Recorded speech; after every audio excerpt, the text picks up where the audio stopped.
மக்களை தெருநாய்களுடன் ஒப்பிடுகிறாரா ராகவா லாரன்ஸ்? அந்த தெருநாய் இருக்குல்ல, அதுக்கு பிடிச்ச பிஸ்கட் போடணும்.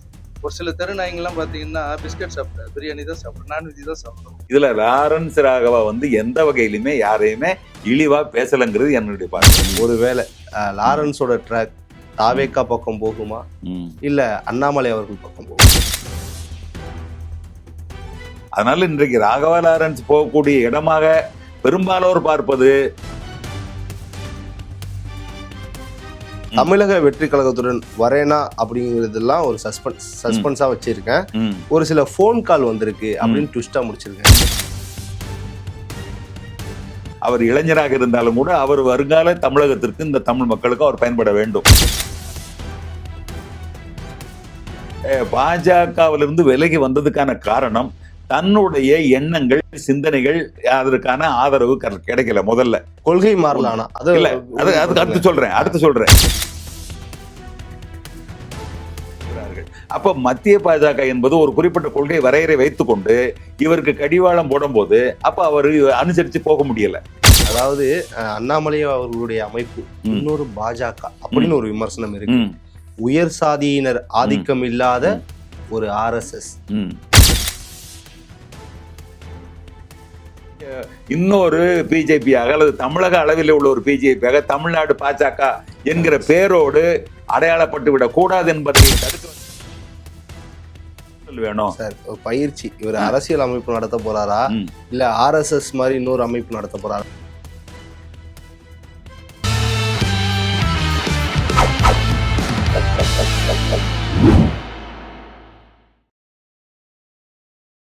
ஜெம் தொலைக்காட்சி நேயர்களுக்கு வணக்கம். இன்றைய சிறப்பு நேர்காணலில் நம்மோடு பேராசிரியர் ஐயா அவர்கள் இணைந்துள்ளார். அவரிடம் இன்றைய அரசியல் சூழல் குறித்து விரிவாக விவாதிப்போம். சார் வணக்கம். வணக்கம்.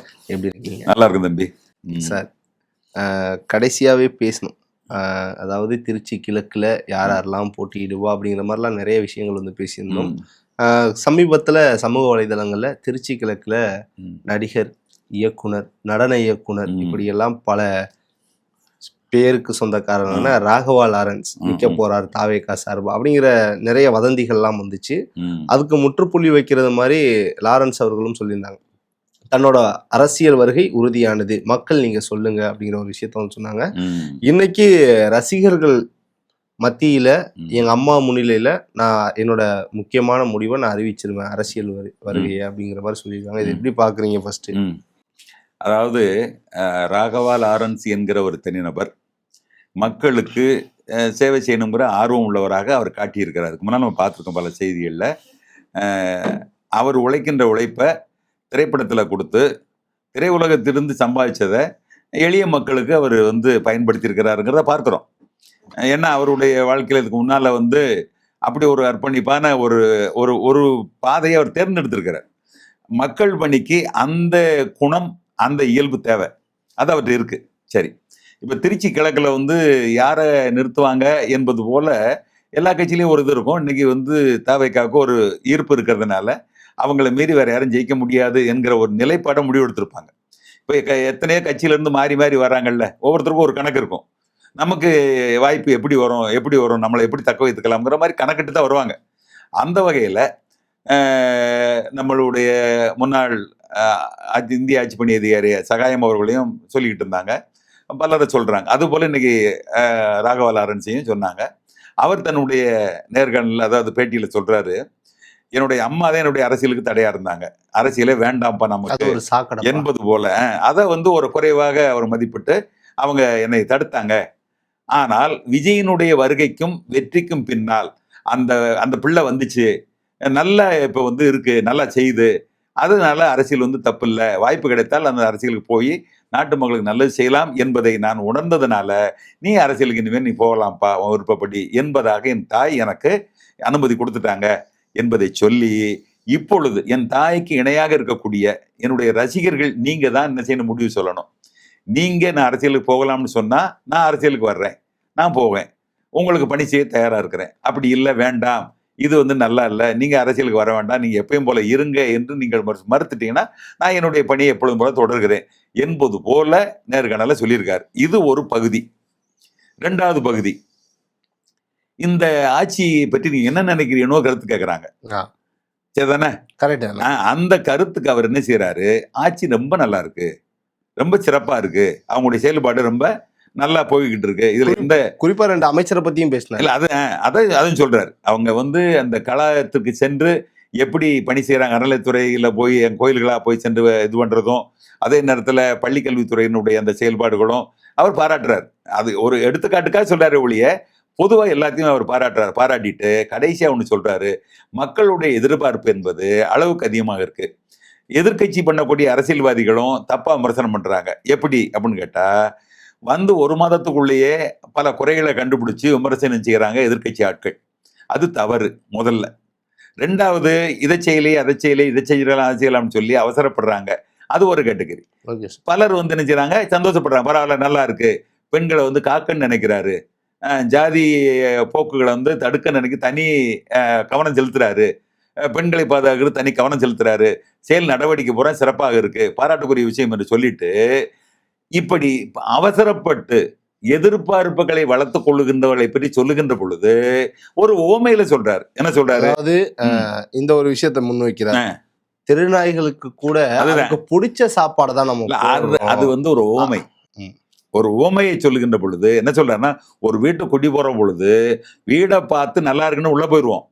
உள்ள போனா பிறகுதான் என்ன இருக்கு, பைப்பு ஒழுகுதா, லைட் எரியுதா, ஓடுதான்னு அப்பதான் அதையும் சொல்றாரு. அதை சொல்லி யாருக்கு சொல்றாரு? அது யாருக்கு சொல்றாருன்னா, அங்க குடி போறது யாரு, இப்ப அரசாங்கத்துக்குள்ள ஆட்சிக்குள்ள போறது யாரு, விஜய் அவர்களுக்கு.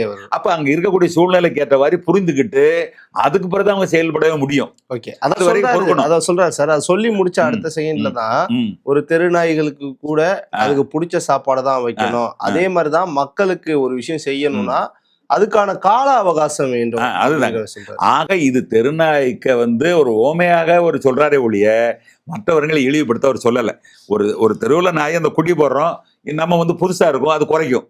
அப்ப நம்ம அங்க குடியிருக்க போறதுனால இந்த குறைக்கிற நாயை நம்ம குறைக்க விடாம தடுக்கணும்னா அதுக்கு பிஸ்கட் போடணும்னா பிஸ்கட் போடலாம், அல்லது வந்து பிரியாணி வேணும்னா பிரியாணி போடலாம். ஒரு சில நாயெல்லாம் பிரியாணி சாப்பிடுது. அப்படி அதை புரிஞ்சுக்கிட்டு நம்ம செயல்பட்டோம்னா நம்ம அதுக்கு என்ன செய்யும், குறைக்கிறத நிறுத்திடும். ஆனா அது போல நம்மளை குறை சொல்றவங்க எதை நினைச்சு சொல்றாங்கன்னா அவசரப்படுறாங்க, நம்மளை புரியாம சொல்றாங்க. அப்ப நம்ம அவங்கள புரிஞ்சுக்கிறோம்னா அவங்க எதை சொல்றாங்க, அப்ப எதை எதிர்பார்க்கறாங்கன்னு சொல்லி ஒரு கால அவகாசம் கொடுத்து நம்ம செயல்பட்டோம்னா ஆடுறவங்களுக்கு நல்லது, மக்களுக்கு நல்லது என்பதா ஒரு ஓமையில சொல்றாரு. இதுல லாரன்ஸ் ராகவா வந்து எந்த வகையிலுமே யாரையுமே இழிவா பேசலங்கிறது என்னுடைய பார்வை. உங்களோட பார்வை சார். நீங்க ஒரு தமிழ் பேராசிரியர், அதனால உங்களுக்கு அந்த ஊமையில சொல்றதெல்லாம் தெரியுது. ஆனா மற்றவர்கள் அதுக்குள்ள விமர்சனம் ஆரம்பிச்சிட்டாங்க. என்னன்னா, மக்களை திருநாய்களுடன் ஒப்பிடுகிறாரா ராகவா லாரன்ஸ் அப்படிங்கிற ஒரு கேள்விய அவர் பேசின அடுத்த செகண்ட்ல பல ஊடகங்கள்ல சர்ச்சையாயிடுச்சு. இல்ல அதுதான் நான் என்ன சொல்றேன்னா, அவர் ஆதரவு நிலைப்பாட்டை எடுப்பதன் மூலமாக அந்த ஆதரவை எதுக்க வேண்டும் என்கிற எதிர்நிலைப்பாட்டில் உள்ளவங்க விமர்சனம் பண்ணுவாங்க, எப்படான்னு காத்துக்கிட்டு தானே இருப்பாங்க. நான் என்ன சொல்றேன்னா, ராகவ் வந்து பொதுவுல பாராட்டுறாரு, ஆட்சி நல்லா இருக்குன்னு பாராட்டுறாரு. அதை குறை சொல்றவங்க என்ன செய்யறாரு, குறை சொல்லத்தான் செய்வாங்க. ஆனால் என்ன செய்ய வேண்டியிருக்கு, நம்ம ஆளுகின்றவர்கள் அதுக்குரிய அந்த நேரத்துக்குள்ள அவங்களை புரிஞ்சுக்கிட்டு அதுக்கு ஏற்றவாறு செய்யணுங்கிறாரு. அதாவது செய்யணும், அரசாங்கத்துக்கு கொஞ்சம் டைம் கொடுக்கணும், அந்த நேரத்துக்குள்ள அவர்களும் மக்களுடைய விருப்பங்களை புரிந்து கொண்டு தேவைகளை புரிந்து கொண்டு எதிர்க்கட்சிகளுடைய நோக்கங்களை புரிந்து கொண்டு தங்களுடைய செயல்களை செய்வதற்கு கொஞ்சம் கால இடைவெளி வேணும். இந்த கால இடைவெளி வந்துருச்சுன்னா இந்த அரசாங்கம் புரிந்து கொண்டு செயல்படும், சரியாயிரும் அப்படிங்கிறதுக்காக சொல்றாரு. மற்றபடி வேற இதை இழிவா சொன்னார் நான் எடுக்கல. Okay sir. அதே போல இதான் அவரு பாராட்டியிருக்கார். ஆனா வந்து அரசியல்ல எல்லாம் சகஜம்தான் அப்படிங்கிற மாதிரியான விஷயங்கள்லாம் நிறைய இருக்கு. இப்ப லாரன்ஸ் அவர்கள் தமிழக வெற்றி கழகத்துல இணைய போகிறாரா அப்படிங்கிற ஒரு கேள்வி இருக்கு. ஏன்னா அதை ஓப்பனா சொல்ல மாட்டேங்கிறேன், நான் பொறுத்துருங்க சொல்றேங்க, ஒரு முடிவு எடுத்துட்டேன் சொல்றேங்கிறாரு. தமிழக வெற்றி கழகத்துல இணைய போறாரா? ஒருவேளை. ஏன்னா இவர் பயங்கரமான ரஜினி ரசிகர், விஜய் அவர்களுக்கு நண்பர், ரஜினி அவர்களுக்கு பயங்கரமான ரசிகர்னே சொல்லலாம். இன்னொருத்தர் இங்க அரசியல் அமைப்பு ஆரம்பிச்சு அண்ணாமலை அவர்கள் காத்திருக்காரு, அவரும் ஒரு ரஜினி ரசிகர். ஒருவேளை லாரன்ஸோட ட்ராக் தாவேக்கா பக்கம் போகுமா இல்ல அண்ணாமலை அவர்கள் பக்கம் போகுமா? அதை வந்து உறுதியா சொல்ல முடியாது. ஏன்னு கேட்டீங்கன்னா, ராகவா கொடுத்த நேர்காணல இதுக்கான ஒரு எந்த விதமான குறிப்பையும் தரல ஒன்று.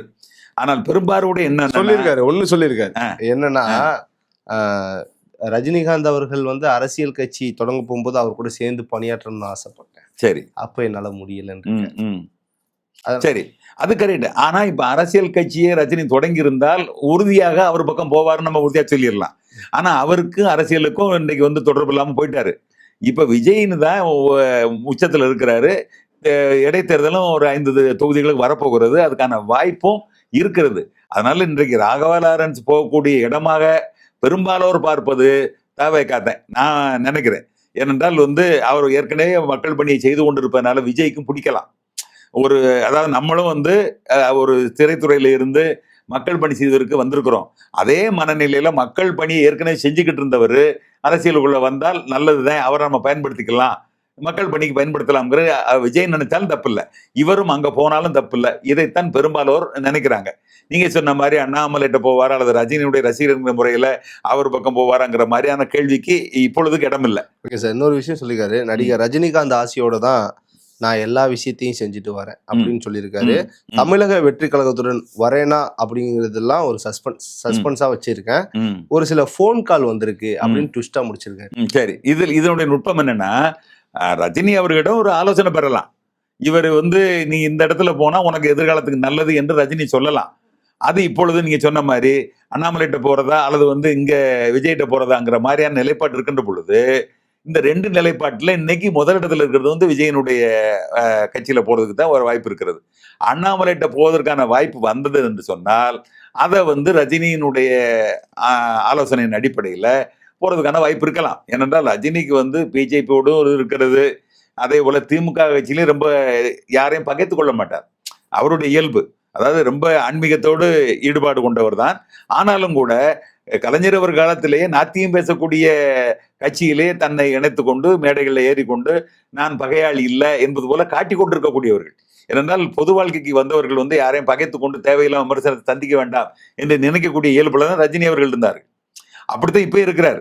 அதனால இன்னைக்கு வந்து ஒரு மக்கள் இயக்கம் மாதிரி அவங்க லதா ரஜினிகாந்த் அவர்கள் தொடங்குற முயற்சி என்பது அது சும்மா ஒரு இதுக்காக பேசுறது. அதை வந்து ஒரு பெரிய அளவில் எடுத்துக்கொள்ள மாட்டாங்க யாருமே. அது வந்து பெரிய அளவில் வளரும் செய்யாது, நிற்கவும் செய்யாது. இன்றைக்கு இருக்கக்கூடியது தவேகா. நீங்க சொன்ன மாதிரி 2வது அண்ணாமலையுடைய இயக்கம் என்பது வர்றதுக்கு வாய்ப்பு இருக்கிறது. எதை நோக்கி ஒரு சிறையில் பார்ப்போம். இன்னும் ஒரு சில கேள்விகளாம இருக்கு. அண்ணாமலையோடைய அந்த இயக்கத்துல அமைப்புல 17 லட்சம் பேர் இணைஞ்சிட்டாங்க அப்படிங்கிறதே ஒரு சந்தேகம் தான். அப்படிங்கிற ஒரு கேள்வி. என்ன சந்தேகம்? அவர் பின்னாடி அவ்வளவு பேர் இருக்காங்களா? அதாவது பின்னாடி அவர், அதுதான் நான் சொல்றேன். அதாவது இன்னொரு கேள்வியும் இருக்கு. அண்ணாமலைக்கு பெண்கள் வாக்களிப்பாங்களா? அதாவது இளைஞர்கள் வாக்களிப்பாங்க. சமீபத்துல இந்த வாரத்துல ஒரு கல்லூரியில பேசியிருக்காரு, மிக பிரமாதமான பேச்சு. அதாவது மாணவர்களுக்கு அந்த இடத்துல என்ன சொல்லணுமோ அதை அற்புதமாக சொல்லியிருக்காரு. அத்தனை பேர் பாராட்டுற அளவுக்கு அவருடைய பேச்சு இருந்தது. அதுதான் அண்ணாமலையினுடைய தனித்தகுதி, தனித்திறமை. அவர் ஒன்றை பேசுகின்ற அந்த பேச்சு களத்திற்கு ஏற்றவாறு, காலத்திற்கு ஏற்றவாறு அவர் தன்னுடைய வார்த்தைகளை வைப்பது தவிர்க்க முடியாத ஒரு கேட்கக்கூடிய பேச்சா இருக்கு. அதாவது அவர் மாற்று கொள்கையோடு மாற்று அணியில இருந்தாலும் கூட அதை எந்த நபர்களும் தவிர்க்க முடியாது. ஓகே சார், அதாவது எந்த இடத்துலையும் அண்ணாமலை அவர்கள் நான் இதனாலதான் பாஜக விட்டு வெளில வந்து வாயை திறக்க மாட்டேங்கிறாரு, விமர்சனம் பண்ண மாட்டேங்கிறாரு, இல்ல பாஜக கூட தொடர்பு அப்படிங்கிற ஒரு கேள்வி இருக்கு. இந்த இடத்துல நான் சொல்லி இன்னொரு கேள்வி சொல்லுங்க. அண்ணாமலையோட ஆதரவாளர் ஒரு மேடையில பாஜக கடுமையா விமர்சனம் பண்ணிருக்காரு. நான் வேணா வீடியோ போட்டு. நல்ல விஷயம். 2 விஷயத்தை நான் சொல்லிடுறேன். அதாவது இன்றைக்கு அண்ணாமலை அவர்களுக்கு ஒரு இயக்கத்தினுடைய தலைமையாக அவர் தன்னை கட்டமைத்துக் கொள்கின்ற சூழ்நிலையில நான் சொல்ல விரும்புவது, அண்ணாமலையின் மீது முழுமையாக ஒரு மதிப்பு வைத்திருக்கிறேன். அவர் இளைஞராக இருந்தாலும் கூட அவர் வருங்கால தமிழகத்திற்கு, இந்த தமிழ் மக்களுக்கும் அவர் பயன்பட வேண்டும். தன்னை சார்ந்த மக்களுக்கு என்ன செய்யணும்? பயன்படணும். அதுதான் முக்கியம். அந்த அடிப்படையில் பாஜகவிலிருந்து விலகி வந்ததுக்கான காரணம் தன்னுடைய எண்ணங்கள், சிந்தனைகள், அதற்கான ஆதரவு கிடைக்கல. முதல்ல கொள்கை மாறலானா அடுத்து சொல்றேன். தான் ஒரு செயல்பாட்டுக்கு திட்டமிடுகிறார், இதுதான் சரியாக இருக்கும் என்று அவர் திட்டமிடுகிறார், சிந்திக்கிறாரு, செயல்பட ஆசைப்படுறாரு. அதுக்கு அவர்கள் கடிவாளம் போடுகிறார்கள். அப்ப மத்திய பாஜக என்பது ஒரு குறிப்பிட்ட கொள்கை வரையறை வைத்துக்கொண்டு இவருக்கு கடிவாளம் போடும் போது அப்ப அவர் அனுசரித்து போக முடியல, போராட்டமாக இருக்கிறது. அப்படி என்றால் அங்கிருந்து அங்க முரண்பாடு தோன்றி விடுகிறது, முரண்பாடு அங்கே தோன்றி விடுகிறது. அப்ப முரண்பாடு, அந்த முரண்பாட்டிலிருந்து வெளியே வருகின்ற பொழுது மும்மொழி கொள்கைக்கு ஆதரவாக என்ன செய்யறது, அங்க முன்னெடுக்கின்ற பொழுது இவர் எதிர்க்கிறார். நல்லா புரிஞ்சுக்கிறணும். மேகதாதுக்கு வந்து கர்நாடகத்தில் ஒரு பணி செஞ்சாலும் கூட மேகதாது பிரச்சனைக்கு அவர் என்ன செய்யறாரு, எதிர்ப்பு காட்டுகிறார். அப்படி என்றால் தமிழக மக்களின் நலன் கருதி தமிழர்களுக்காக, தமிழ் மக்களுக்காக, தமிழ்நாட்டில் உள்ளவர்களுக்காக தன்னை முழுமையாக அரசியல் பண்ண ஆசைப்படுறாரு. இதற்கு தடையாக இருப்பது மத்திய பாஜகவினுடைய அந்த கடிவாளம். அதுல இருந்து விலகிறார். இதுதான் காரணம் ஒன்று. இரண்டாவது, கொள்கை என்பது வேற ஒன்றுமல்ல. இவர் தான் என் விருப்பம் போல என் மக்களுக்கு பணி செய்யணும், இந்த மக்களுக்கு என்ன செய்யணும், சேவை செய்யணும். அதற்கு உங்களுடைய வழிகாட்டுதல் என்பது எனக்கு என்ன செய்யணும், திசை மாற்றத்தை உண்டு கொண்டுகிறது. அது முழுமையாக என்னால் செயல்பட முடியலை என்பதுதான் முக்கியமான கருத்து. இப்ப நான் விரும்புறது, அவருக்கு பக்கத்திலேயோ முன்னாலேயோ எந்த பிஜேபி அறிமுகமானவர்களும் வரக்கூடாது, வர விடக்கூடாது. அவர் புரியுதா? ஏனென்றால் நீங்கள் இன்னொரு பிஜேபியாக அல்லது தமிழக அளவில் உள்ள ஒரு பிஜேபியாக தமிழ்நாடு பாஜக என்கிற பேரோடு அடையாளப்பட்டு விடக் கூடாது என்பதை தடுக்க வேண்டும் என்றால் நான் விரும்புவது, தன் பக்கத்திலேயோ தனக்கு முன்னாலேயோ அல்லது முந்திரி கொட்ட மாதிரி இந்த வார்த்தைகளை விடுவதற்கு இவர் அனுமதிக்க கூடாது. Okay sir. அப்ப பாஜகவுடைய கொள்கையை பேசுவதற்கு இங்க வரக்கூடாது. பாஜக கொள்கையை விட்டுட்டு தான் நம்ம இங்க வந்திருக்கிறோம். அப்ப பாஜக கொள்கைக்கு முரண்படாத வகையில போறது என்பது ஒன்று. தேவைப்பட்டால் அதை எதிர்த்து நிற்க வேண்டிய நிலையிலும் இருக்கணும். நீங்க சொன்னீங்க பாஜக விமர்சனம் பண்றாரு அண்ணாமலைட்ட வந்தவர், தப்பு இல்லை. ஏனென்றால் இங்க எப்ப வந்து பிரிஞ்சு வந்துட்டோமோ கருத்தியல் ரீதியாக மக்களுக்கு பணி செய்ய வந்தவர்கள் முரண்படுகின்ற இடத்துல முரண்படணும். அதே நேரத்துல பழைய பெருங்காயட்டப்பா மாதிரி என்ன செய்யக்கூடாது, மற்றவங்களை பூரா பிஜேபி இன்னொரு பிஜேபி மாதிரி தெரியற அளவுக்கு இவர்களுக்கு முக்கியத்துவம் கொடுக்க கூடாது. ஓகே சார், கரெக்டா. அதாவது எதுக்கு சொன்னா சார் நடக்க போறத கரெக்டா சொல்றீங்கன்னு எதுக்கு சொன்னா, இப்ப நான் அடுத்து என்ன கேட்க போறேன், அந்த விமர்சனம் நீங்களும் பார்த்துட்டு வந்துட்டீங்க, அதனால அதேதான் கேட்கிறேன். அதாவது அண்ணாமலை அவர்களுடைய அமைப்பு இன்னொரு பாஜக அப்படின்னு ஒரு விமர்சனம் இருக்கு. உயர் சாதியினர் ஆதிக்கம் இல்லாத ஒரு RSS, ஓகேங்களா? ஒரு அதான் உயர் சாதியை ஒதுக்கிட்டு ஒரு இந்துத்துவம் தமிழ்நாட்டுல பண்ண போறார் அப்படிங்கிற ஒரு அதாவது இந்த விமர்சனம் வந்ததுனாலதான் நான் சொல்றேன், அவர் வந்து அதற்கு இடம் தர மாட்டார் என்பதில் எனக்கு நம்பிக்கை இருக்கு. ஏன்னா அவர் ஒரு தனித்துவமான ஆளு, யாருக்கும் கட்டுப்பட, அதாவது ஆளுங்கட்சியாக இருக்கக்கூடிய மத்திய அரசவை நிராகரித்து விட்டு அவரால் வெளியே வர முடிகிறது என்று சொன்னால் அவர் வேற எந்த விதமான டைவர்ஸும் இடம் தர மாட்டார். அவர் நினைத்திருந்தால் மத்தியில கேட்டிருந்தால் எந்த மத்திய அமைச்சர் பதவியும் கொடுத்திருப்பாங்க. எல்முருகனுக்கு கொடுக்கறத அவங்க கொடுக்க மாட்டாங்களா? தமிழிசைக்கு கிடைக்கக்கூடிய வாய்ப்பு இவருக்கு தர மாட்டாங்களா? கிடையாது. இல்லையே. அதான் சொல்றேன். அவர்கள் அங்க இருக்கக்கூடிய கட்சியினரை சார்ந்து போகிறார்கள். ஆனா இவர் தான் நீ கருத்துக்கு வந்திருக்கீங்க. மற்றவர்களாம் சார்ந்து போகக்கூடிய இயல்பு உள்ளவர்கள், தனித்தன்மை இல்லாதவர்கள். இவர் அப்படி இல்ல. எந்த உயர்ந்த தமிழக பாஜகவே நான் தான் இல்ல, பெரிய அளவுல பலன் கிடைத்தாலும் அதை நிராகரித்து விட்டு எனக்கென்று தனிப்பாதை இருக்கிறது, வழி இருக்கிறது, தகுதி இருக்கிறது என்பதனாலதான் அவர் இன்றைக்கு ஒரு தனி இயக்கம் கொண்டு தலைவர் ஆயிருக்காரு. இதுதான் அவர் தகுதியே. அப்ப இந்த தனித்தன்மையே அவருக்கான அடையாளம். மற்றவர்கள் அப்படி இல்லை. மற்றவர்கள் தனக்கு பலன் கிடைச்சா போதும் எதுக்கும் சமரசம் பண்ணிட்டு போகக்கூடிய ஆட்கள் தான் நீங்க சொன்ன எல்முருகனாக இருந்தாலும் சரி, தமிழிசையாக இருந்தாலும் சரி, அல்லது இன்னும் பிறராக இருந்தாலும் சரி, யாராக இருந்தாலும். ஆனால் இவர் அதுக்கு இடம் கொடுக்காம தானாட்டி தனாது நிறுத்தல் என்று தமிழ்ல ஒரு கொள்கை உண்டு. தனக்கு எது சரின்னு பட்டதோ அதை அப்படி உறுதியாக நிலைப்பாடோட நிற்பது. அந்த அடிப்படையில் இன்னைக்கு அண்ணாமலை என்பது ஒரு நல்ல தலைவராக அடையாளம் காணப்படுகிறார். சிந்திப்பதிலும் சரி, செயலாற்றுவதிலும் சரி, மற்றவர்களை முரண்பட்டு கருத்து ரீதியாக எதிர்கொள்வதும் சரி, மற்றவருடைய ஊழலை கண்டு பட்டியலிட்டு கொள்ளக்கூடிய அந்த தன்னுடைய தொழில்முறை அனுபவத்துல செய்யக்கூடிய செயலும் சரி, அவர் வந்து இந்த மக்களுக்கு நிச்சயமாக ஊழலற்ற நல்லாட்சி தருவதற்கான வாய்ப்பை உருவாக்கினால் அவர் பின்னால் மிகப்பெரிய 17 லட்சம் என்ன 1 கோடிக்கு மேல திரண்டு வருவதற்கான வாய்ப்பு இருக்கிறது. இதுக்கப்புறம் விஜய்க்கு சவால் விடும் அளவிற்கு இளம் தலைவராக வளர்ந்து நிச்சயமாக. ஏனென்றால் நான் என்ன சொல்றேன்னா, இப்ப இருக்கக்கூடிய இளம் தலைவர்கள்ல என்னை பொறுத்தளவுல உதயநிதி வந்து சொந்தமாக சிந்தித்து பேசுவதற்கான வாய்ப்புகள் ரொம்ப குறைவு. அதே போல விஜய் அவர்கள் முயற்சி செய்தால் தன்னை வளர்த்து கொண்டு இயல்பாக பேசலாம், ஒரு அரசியல் தலைமை வரலாம். அந்த 2 பேரை தவிர்த்து சீமான் அவர்களும் அண்ணாமலை அவர்களும் தான் சுயமாக சிந்தித்து சொந்தமாக பேசி ஆளுமையோடு செயல்படுவதற்குரிய தகுதி உள்ள 2 பேர் தான். அதுல 2 பேர்ல சீமான் அவர்கள் நான் தனித்துட்டே நிற்பது என்பதனால அந்த ஒரு நிலைப்பாடு அவர்கிட்ட இருக்கிறதுனால அவர் பின்னடைவை சந்தித்துக் கொண்டிருக்கிறார். ஆனால் அண்ணாமலை அவர்கள் அந்த நிலைப்பாடை எடுக்க மாட்டார்.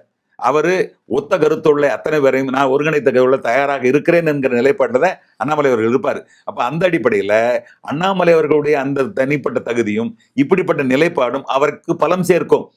வரும் காலத்துல விஜய் அவர்களுக்கு நேர் எதிராக இருக்கக்கூடிய அரசியல் பலமாக அண்ணாமலை வருவார்.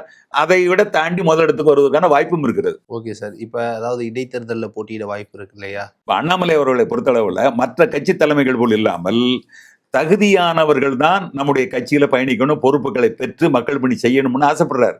அந்த ஆசையினாலதான் என்ன செய்யறாரு அவரு, நான் என்னோடு வருகின்றவர்களை பயிற்சி கொடுத்து நல்ல ஆளுமை மிக்கவர்களா ஆக்கி மக்கள் பணியை செய்வதற்கு நான் தயார்படுத்துவேன். ஏனென்றால் அவர்களுக்கு ஒரு தனி சுய ஒழுக்கம் வேணும், தனி ஆற்றல் வேணும். சார் பயிற்சி இவர் அரசியல் அமைப்பு நடத்த போறாரா இல்ல RSS மாதிரி இன்னொரு அமைப்பு நடத்த போறாரா? ஏன்னா அவங்கதான் வந்து பயிற்சி கொடுத்து அனுப்புவாங்க.